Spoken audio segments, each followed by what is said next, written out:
Okay, guys, I think we're live. What's going on, everybody? Boom.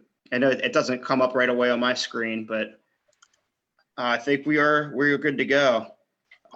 Really excited for to have this conversation today and to have this guy on. I've been excited about this one for a while. So what I'm excited about is we're really going to get to dive deep into a specific service area, with that being tax resolution.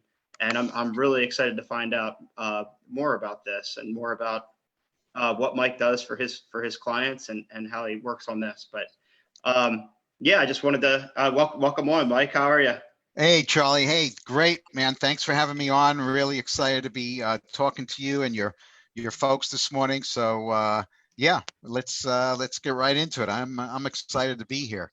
Yeah, it's a pleasure to have you on, man. I'm excited. Yeah, so just I guess just starting out, can you tell me a little bit about like your career trajectory and how you got to where you're at now? Yeah, sure. So yeah, I actually didn't go into my own business until I was 42 years old. So for the first 18 years of my career, I was in the corporate world, and rose through the ranks, junior staff accountant all the way up to CFO. And during that ride in corporate America, I realized I was basically unemployable. I was a straight shooter. I talked the truth, and usually your bosses, like the COO or the president or the CEO, never really wanted to hear the truth. They just wanted you to toe the company line, and that wasn't me. So, I got fired from my last job as CFO in 1998. And for whatever reason, I packed my CPA certificate up in a box. I put everything in my trunk, got in the car, drove up on the freeway. And for whatever reason, I pulled off to the side of the road. And I was there for a long time. And four things popped into my head. The first was, what was I going to tell my wife this time? Okay, this time. Right. This wasn't the first time. Second thing was where was the money coming for the June mortgage payment? This happened to be in May of '98.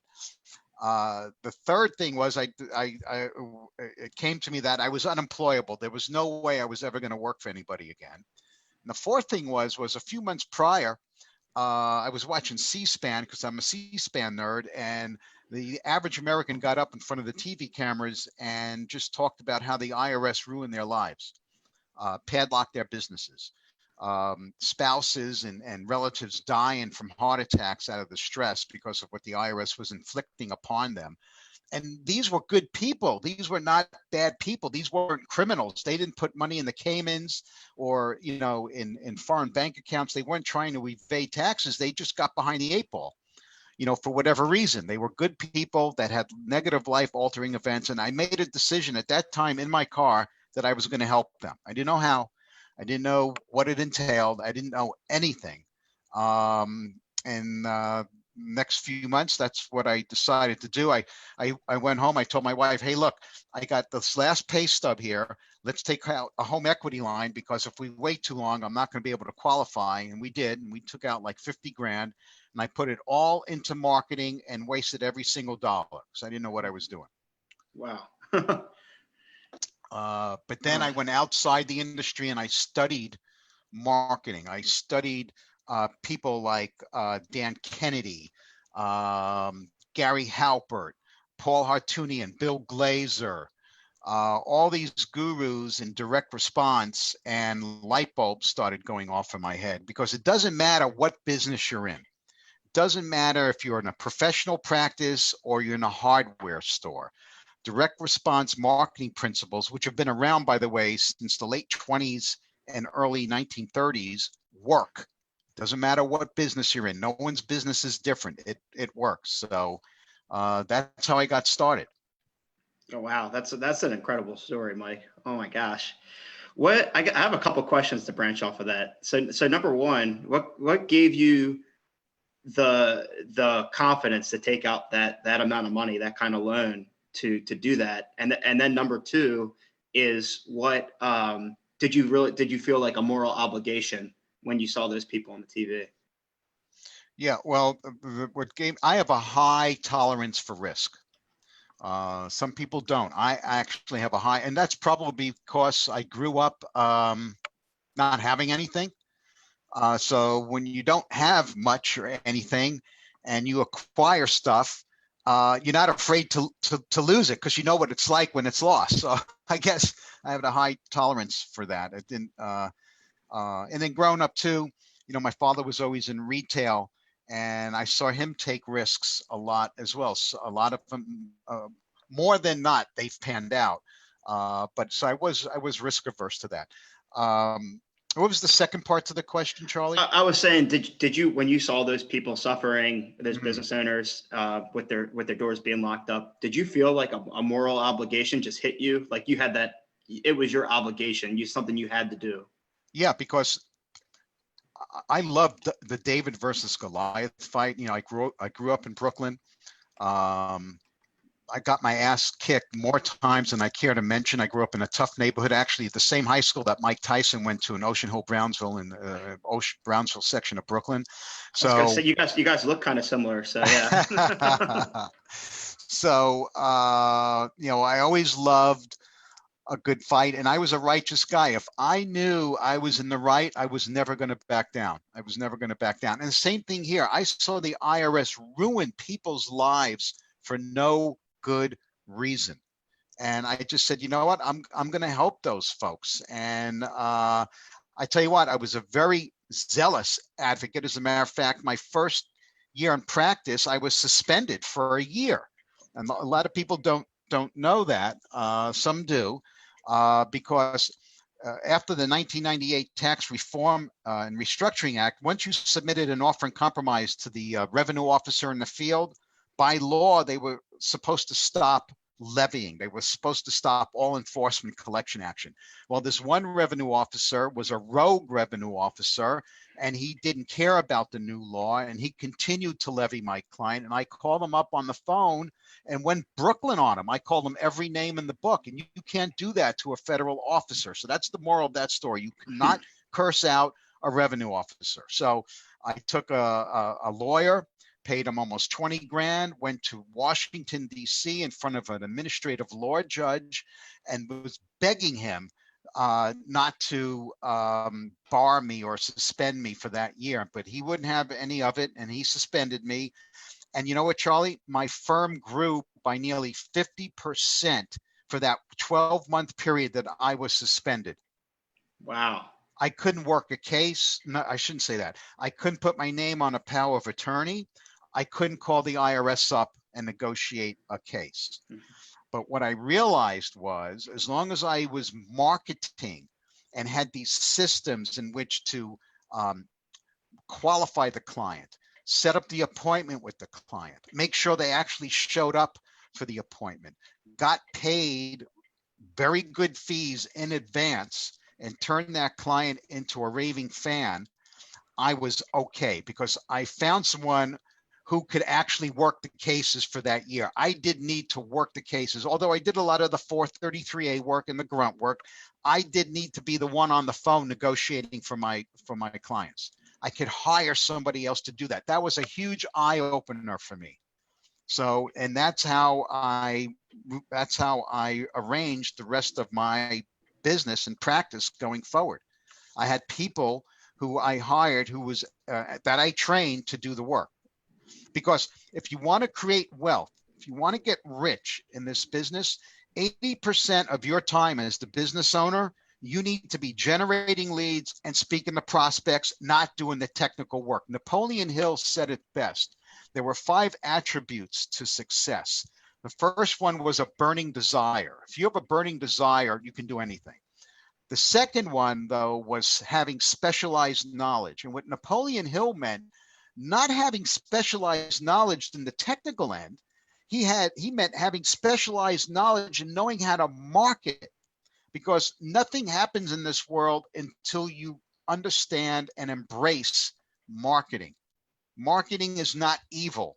Marketing is the lifeblood to everything that happens in America, and especially in a professional practice. I'm a firm believer of that. Don't get me started on when I meet people that don't like to market or don't appreciate marketing, because here's what the definition of marketing is. Marketing is to get somebody pre-positioned in front of you. It's getting that person on the phone or in your office. It's getting them pre-positioned where they are already predisposed to do business with you. They already know you. They already like you. They already trust you. There's a much less fee resistance. You've handled a lot of the objections in your marketing. That's what I consider marketing. And what that means is putting information before your service, putting information before your product. In other words, answering questions that they have swirling around in their mind. For example, someone who comes home at 6 p.m., goes out to their mailbox, takes the contents out of the mailbox and starts rifling through the normal stuff like the catalogs and the bills and stuff. But there it is, the letter from the IRS. And I'm not talking about the brown envelope with the clear window that contains a refund check. I'm talking about the nasty gram. So you need to figure out what is going through that person's mind right now. Physically, what's going through physically, what's happening to them? Well, sweat starting to beat up on their forehead. Their chest is probably starting to tighten. Their heart's starting to pump. What are the questions that are going on in their mind? So you need to provide and create information that answers those questions and get that, what I call a special report or a lead magnet, in that person's hands. So by the time they call you, your marketing has done its job and pre-positioned that person and has built up trust, likeness, and rapport, and has also provided all this value. Who do you think they're going to trust if they get that information from you? You. How many practitioners are doing that? Few. So that's just an example. I love your perspective on all this, Mike. Like I've heard a lot of this, but to hear this in your language and your perspective, I think a lot of our audience hasn't heard a lot of this, but this is amazing stuff. That know, like, trust factor is just so vital. Yeah, because people don't do business with companies. Let me tell everybody right now, people do business with people. People do not do business with companies. So the more people get to know you. And by the way, if you guys have a website, you need to have your picture on the website. You need to have a short bio on the website. And the last 2 sentences should be to humanize yourself. You know, if you have a family, you like skiing, you like traveling. I like cigars, although I quit cigars. I had to quit cigars. My doctor made me quit cigars, God darn it. But I like, I'm a car guy, so I have, some muscle cars. So you need to humanize yourself on your website. People want to do business with other folks they know and like and trust. You know, if you don't want to put a headshot on your website, look, this isn't high school. Get over it. You need to have a headshot on your website. What would you say to somebody that is scared to put themselves out there in that way? And I know that they might know that it's important, but they just have that internal fear. Okay, so again, the only reason you have that internal fear is noise between your ears. Okay, it's just stuff in your head. It's nobody else judging you at all. It's just your own. What you need to do is probably read some books. Like I recommend everybody read Napoleon Hill's Think and Grow Rich. There's a lot of books out there that folks can read. You should go to some seminars and personal development seminars and get out of your own way, get out of your own head, because if you want to create, and it all depends, if you're satisfied with where you are right now in life or in your practice, then you don't have to change anything. But if you want to make a change, if you want to create wealth, if you want to create a legacy, then you're going to need to make some changes personally, internally. That's what I would say. That's great. That's some golden nuggets right there, guys. And by the way, if your marketing isn't pissing people off, you're not marketing hard enough. Okay, I have a lot of haters. Okay, I have 100 times more fans, raving fans, than I do haters. But and Dan Kennedy taught me this. And by the way, I was in Dan Kennedy's Titanium Mastermind for a number of years, and he's not doing too well right now. He's having some major health issues, but he told me that if your marketing isn't annoying people, because here's the thing, your marketing is meant to do two things. It's meant to attract your ideal client, and it's meant to repel everybody else. You're not everything to everybody. Okay, so my marketing repels people that are not my ideal client, and quite honestly, I don't want them on my list. I don't want them as customers, but I do want the people who see the value, who know me, who like me, who know that they can grow their business if they follow these certain steps that I provide. I know I'm getting off on a tangent, and I'm Mike, I love this, man. I love this stuff. And yeah, if you guys are liking this, please comment below, hashtag great. Feel free, if you have any questions while we're on this, to comment. Be happy to have you on. I don't think there's too many people on live right now, but okay. But anyway, let's talk about, I want to get a little deep in tax resolution, because I know that's an area that you're big in. So why, say there's somebody starting out that knows that they want to do accounting, or maybe they are in the accounting industry already, like why tax resolution? Okay, so if someone's in the accounting or tax prep industry, you really need to look at exactly where you're at, because with the advent of artificial intelligence and everything else, if you're not, you're going to be extinct if that's all you're doing. If you're just doing monthly accounting work and tax preparation within, another 2 to 3, 5 years at most, it's going away. I mean, just look at, if you want to know the direction of any industry, pay attention to the Super Bowl commercials.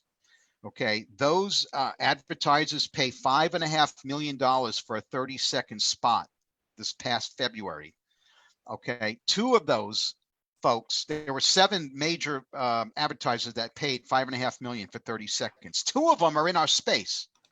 One was TurboTax, and one was H&R Block. And what did H&R Block talk about? They talked about Watson, their computer, which is going to put a lot of people out of business. And then what did TurboTax talk about? I'll tell you what TurboTax talked about, because I see their ads right now all over the place. You, as a consumer doing your taxes on TurboTax, you can now talk to a CPA for free. The line has now been drawn. If you don't see that you are a commodity doing tax prep and accounting, then you have another thing coming. So you need to find some kind of revenue stream, some other line of business where you're not a commodity. Tax resolution is the hottest practice area in the tax space. Okay. One client is worth $5,000 to you. When I did this for 16 years, when I had my own firm, my average case size was $8,700, not $350 for a shitty, cheap tax return. And I'm very adamant about it, because you guys are smart. If you've passed the CPA or the EA, or you're even an attorney, you are smart enough to figure this out. You are smart enough to figure out the technical end. Don't be afraid of the technical work about making a mistake on somebody, because somebody who comes to you owing $75,000, has 4 years of tax returns, is being levied, there ain't one thing you can do to make that situation worse.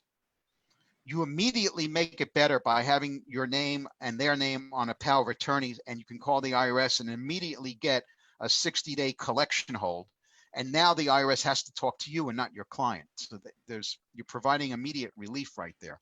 So, and there's more than enough business to go around 10 times for everybody. There are 13.2 million people right now in the IRS's crosshairs getting collection notices every day. This is the first year, 2019 was the first year in 7 years that the IRS was appropriated $362 million from this administration for enforcement. Okay, the last 7 years have their budget's been decimated, their headcount's been decimated. This is the first year in 7 they've actually gotten money for enforcement action. This is the first year in 7 years that the number of levies have increased by 8%. So this pendulum is swinging back to enforced collection right now. I didn't know that actually. And I know that the IRS has been drastically understaffed for years. And to hear that they've just put that kind of money into the IRS, that's a game changer. Chuck Reddick, the new commissioner, who I know personally, we used to man a phone bank in the late 90s, early 2000s together. He's a practitioner. He's an in the trenches kind of guy. He's a compliance and representation guy. Okay, the IRS hasn't had a practitioner as the commissioner for nearly 40 years. So his first week in off after he got appointed, he hired 250 CI guys, 250 criminal investigation folks. So the pendulum is swinging back to enforcement. Now's the time to get in on the ground floor because you're going to see more and more enforcement action. Great, yeah.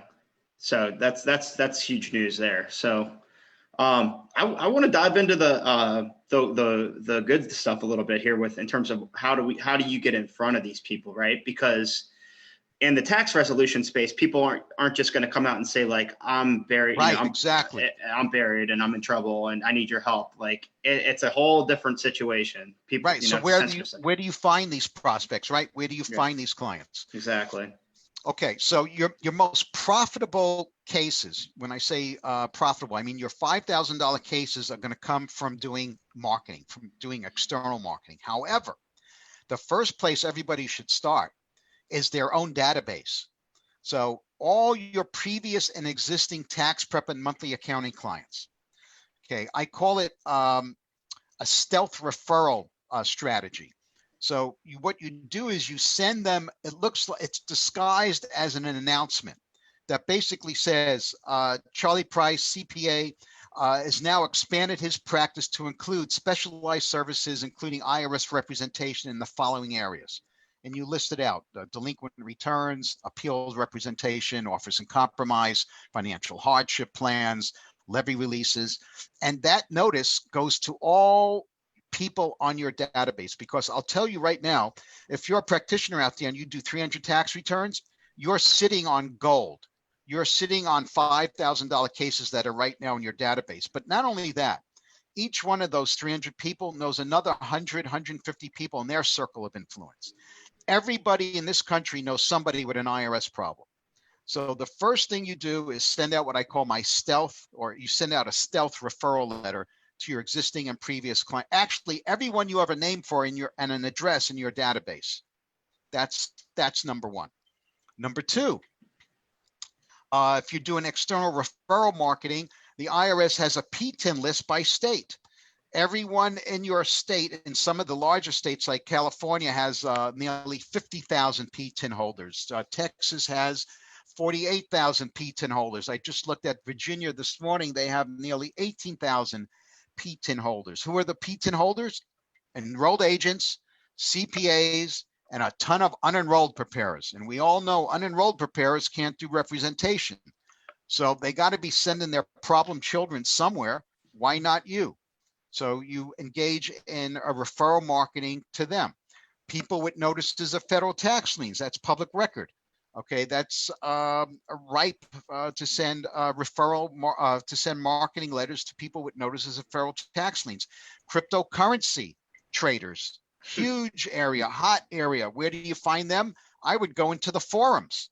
I would go into cryptocurrency forums to find out where they are. Cannabis. Okay, dispensaries and distributors can't deduct anything but cost of goods sold when it comes to their federal return.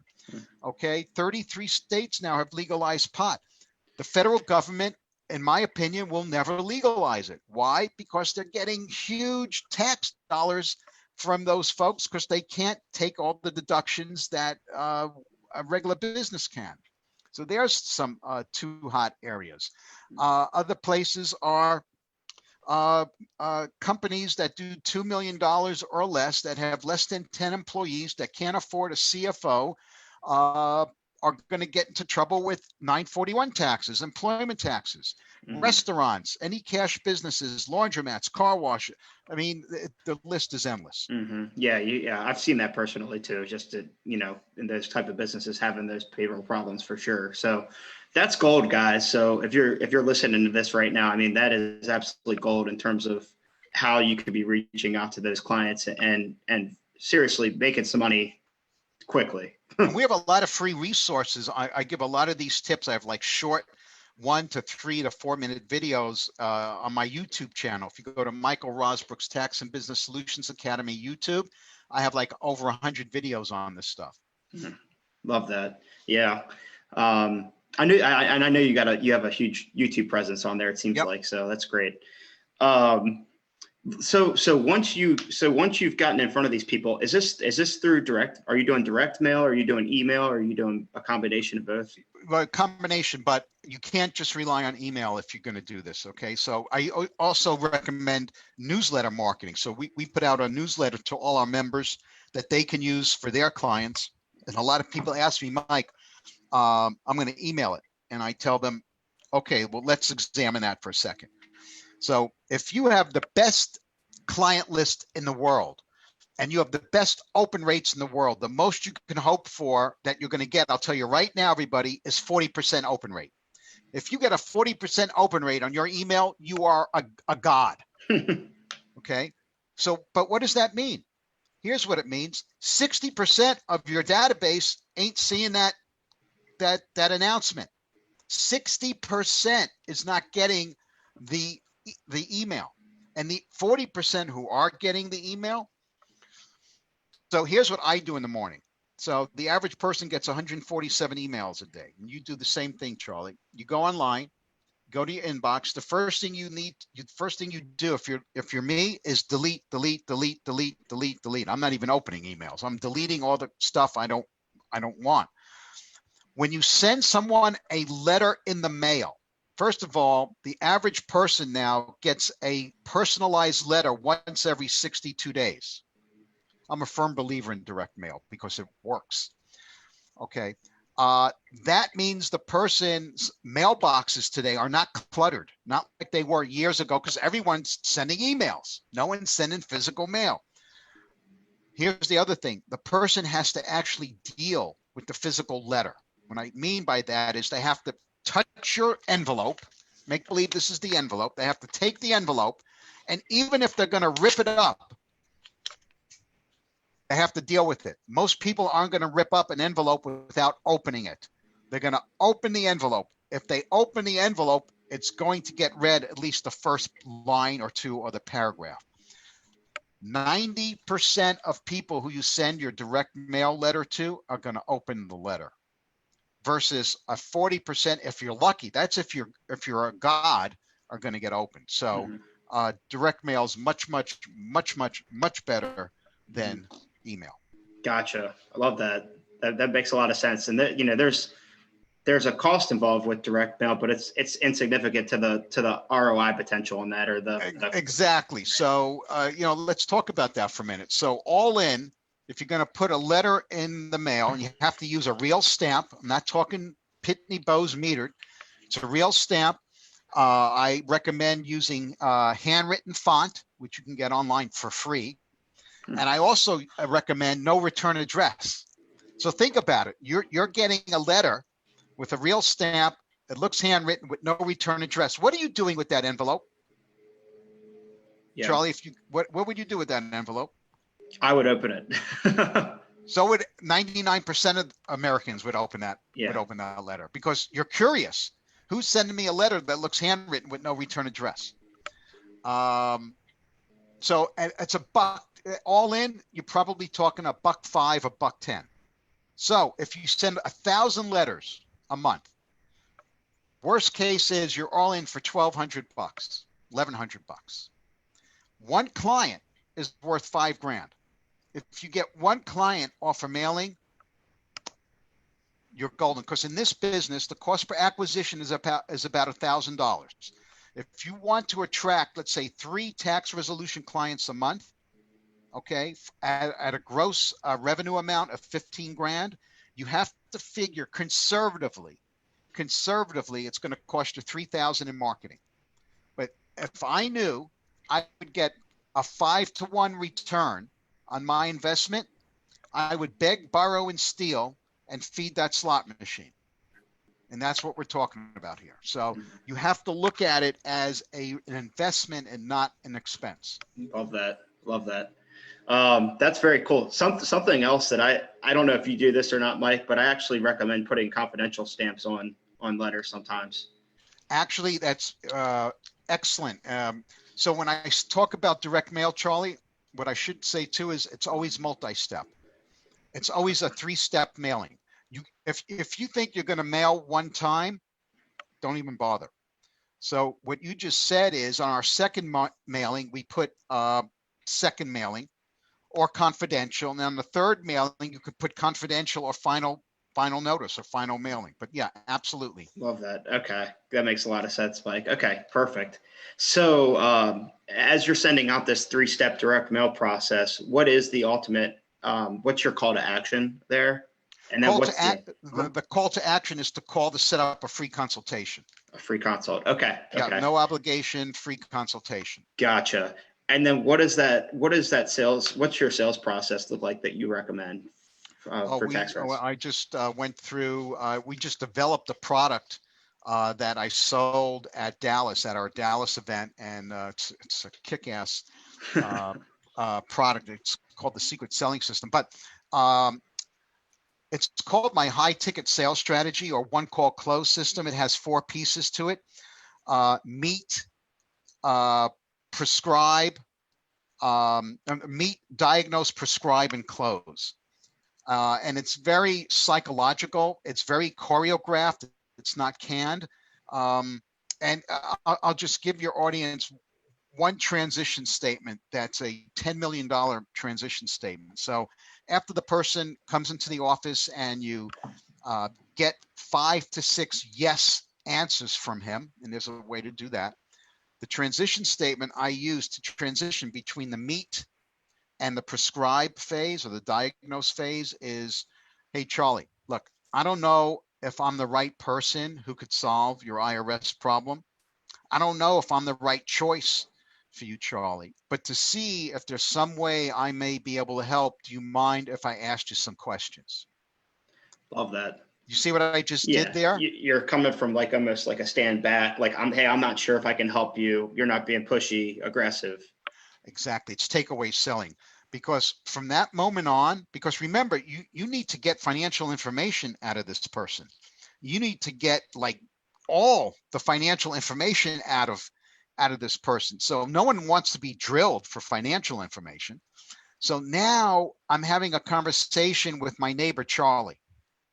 I can ask him anything in the world. And Charlie is not going to feel like he can't give me that answer. The other thing, which is more important, Charlie, is that for the rest of the consultation, he's going to be trying to sell you on why you should take his case, not the other way around. So I've just flipped the model, flipped the table. I call it takeaway selling, and it's also assumptive close selling. Anyone I've had a consultation with, I automatically assume the sale. I talk to them as if they're clients already. For example, hey, Charlie, would it be okay that, once we're in the picture, that you're not going to be talking to the IRS anymore? Okay. Charlie, are you okay with not talking to the IRS anymore? Yeah, absolutely. So that's just one example of assuming the sale. Uh-huh. I know something that I do in my personal sales process is I'll say, hey, when we do when we have our initial conversation, XYZ, like I think that's an example of assumptive closing as well. Yes. Assumptive sale. Yeah. Yes, absolutely. Absolutely. And I mean, if you follow the steps, the close is uneventful. It's not even necessary. Sometimes the close can be this. Charlie, how does that sound to you? I mean, that sounds great. Yeah. That's one close.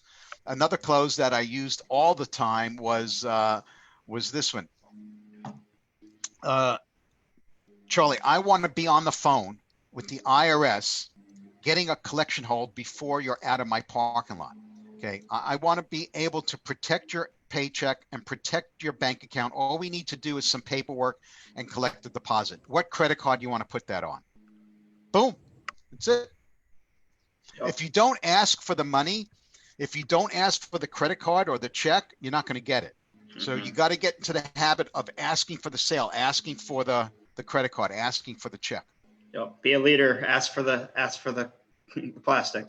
Oh yeah, because these people want to be led. Remember, someone who has an IRS problem has had their head in the sand for months, maybe years. They're the worst procrastinators. They're looking for direction. They're looking for leadership. Your job is to lead and direct. You need to tell them exactly what you want them to do. That makes a lot of sense. I mean, these guys have some serious trauma, some emotional stress going on, and that makes a lot of sense. You need to stand up for them, take a stand for them. Love that. Mike, I know that you mentioned that you might have a book or some resource. Can you tell us a little bit about that?